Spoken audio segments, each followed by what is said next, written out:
Assalamualaikum and good morning. My name is Dr Redzwan. I'm the consultant respiratory physician in Johor Specialist Hospital. My medical training started when I graduated from University Kebangsaan Malaysia. Then my medical work line began when I worked in Sabah. I spent my time in a district hospital and further my medical studies in Hospital Queen Elizabeth.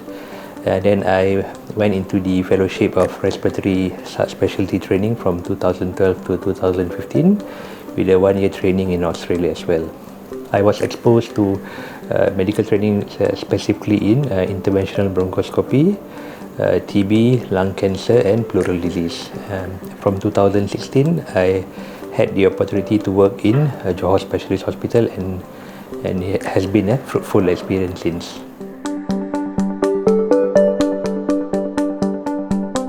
For Johor Specialist Hospital, we have been earmarked as the Centre of Heart and Lung Excellence. We are the main healthcare provider for the Southern region since inception in 1981. We also cater to a wide variety of international patients. Specifically for lung or interventional pulmonology, we have the most advanced CT scan setup for lung cancer prevention tests. We have the most advanced PET-CT scan for lung cancer staging. In terms of interventional bronchoscopy, we have a wide variety of endoscopic methods available, including flexible bronchoscopy, cryobiopsy, endobronchial ultrasound, and also rigid bronchoscopy. And this would definitely set us apart from other hospitals in the southern region and even in the other parts of Malaysia.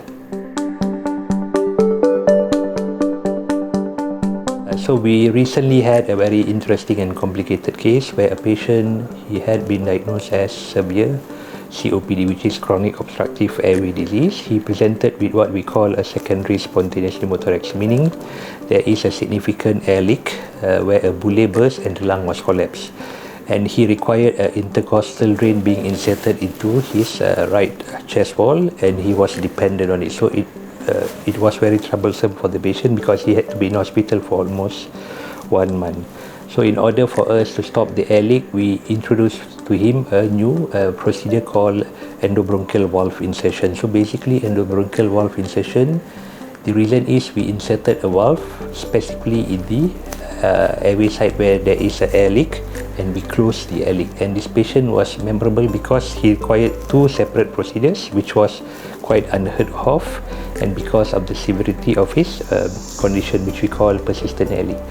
And glad to say that the patient condition resolved and he was well to be discharged, and he was very grateful for us because it meant he can go home after spending almost 1 month in the hospital. So we are planning to publish this case because it's an interesting case.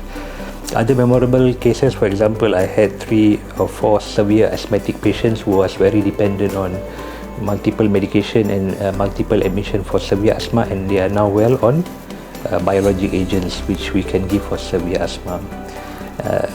Another memorable case is I had 2 severe COVID cases where they were category 4 and 5 and they require prolonged ICU care, and they managed to come out of it, and until now they are very grateful to the hospital for that care during that testing time during COVID.